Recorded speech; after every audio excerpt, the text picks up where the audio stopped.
Hello, ED Model Making here, and today we're taking a look at this lovely 1/100th model of Port Adelaide.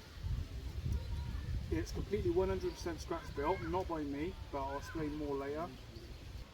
In this video today, what we're going to do is I'll take you around the vessel, we'll have a closer look at all the details, have a look at the ballast, what I use and equipment, and then we're going to take it on the pond, and yeah, if everything goes to plan, it should work fine. This has not been on the water for 3 years now, just on a shelf, so fingers crossed it should all go to plan. So here's the model. It's 5 feet long and it's fully wooden. It's been scratch built by a previous owner, so everything you see bar a few little metal fittings is completely wooden. So if we take a closer look at the bow, we haven't got working anchors, but the chains are all there, which is nice. These parts storage, they all come off, and I'll show you in a second where all the ballast goes, because I think we got 3 of them. Let's put that back. We got 1, 2, 3, and then 2 more at the back at the stern. We got this lovely little crane, which is a very nice detail. I did have to hook him up here because he kept flopping around in the wind, which is quite windy today, so we shouldn't have that problem. Other details like the lifeboats, again it's all 100% scratch built out of wood, and the prop down here and the rudder, it did keep touching at one point, but I don't think that's a problem no more. The only thing that's missing really is people, some figures, and it's something I do want to add, but it's 1/100th and it's not that easy to get 1/100th. I need to look into it more, but that is something I do want to do. So if we look down in front here, we have lead sheets, these concrete bars over a building site, and a solid iron tube which goes in the bow of the ship. All of this plus lead that's already in the ship weighs it down to waterline, which you see there. And then I'm just using a standard NIM 3000 battery, and at the moment, because my original radio packed up, I'm just using this Carson radio, ideal for RC cars, but I do want to upgrade that at some point. We can take this piece off here, and this gives us full access to the inside of the ship, and in here you can see it's fully wooden, like I've said.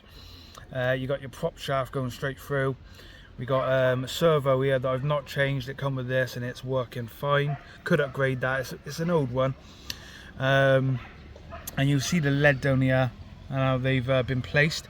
The lead sheets in front of us, these have got to go in today, but when I'm closer to the water, because the ship gets too heavy to carry. It really gets heavy. We got our ECU down there and our transmitter and our aerial here, and then our on and off switch. But these rebars, these go in like so once the lead is in there, like that. So we have one either side and then one in the middle, and then the lead's right at the bottom anyway. So if we go onto the stern, this has been sealed by the previous owner, but there was access to the rudder in here. At the moment I have no access to the rudder, even if I remove this part here, this compartment.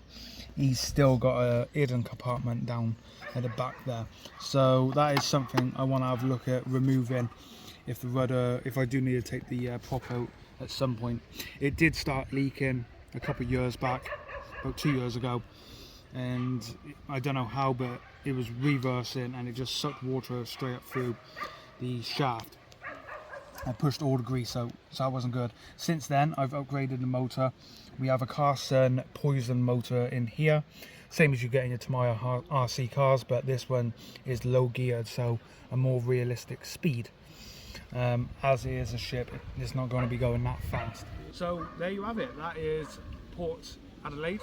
I keep getting the names mixed up. It does need renaming, have the nameplates put back on. When I got it, it just had normal, someone had printed them out on a piece of paper and stuck it on, so I want to upgrade that and put proper nameplates on him. I don't know too much about the ship. I think it's been scrapped since, so shame really, but it's a lovely ship, cargo slash passenger ship. So we've got to the water. I put him in. It's a little bit choppy today. It does keep moving backwards and forwards, but I don't know if you can see the ballast in there. The battery's kind of a counterweight. I use the battery just to make sure he's nice and flat on the water. With the ballast, after the ship now is underwater up to the waterline, which is what we need. So all I got to do now is put this back on. He's all tested. I did make sure the motors were all working before we took him to the water. So just got to line that up, make sure he's on. There we go. And I can simply go the wrong way. There we go.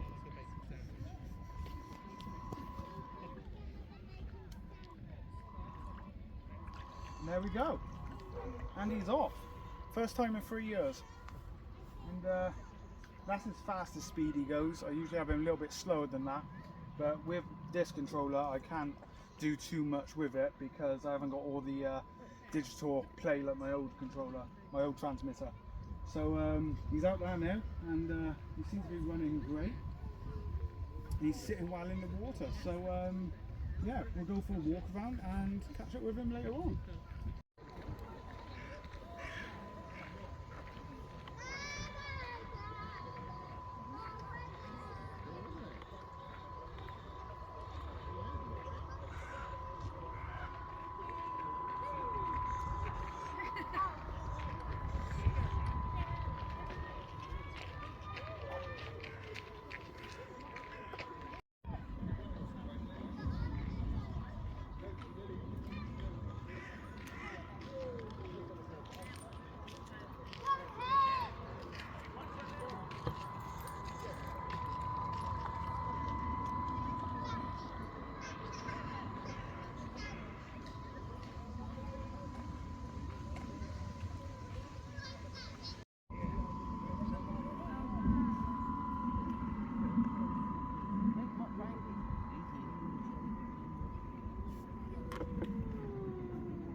Well, there we have it, guys. That is Port Adelaide, and he's been running fantastic all day. Just make sure I don't fall in the water. Everyone's loved seeing it out on the pond. Well, this is Mallard's Pike in the Forest of Dean, and yeah, no issues. We did have a minor accident where I couldn't see the ship and it crashed into some long grass, but no damage. So yeah, please remember to like and subscribe. If you want to see more on Port Adelaide, then please definitely do subscribe. I will be doing more videos on it. And yeah, thanks for watching, and I will see you all again soon. Bye for now.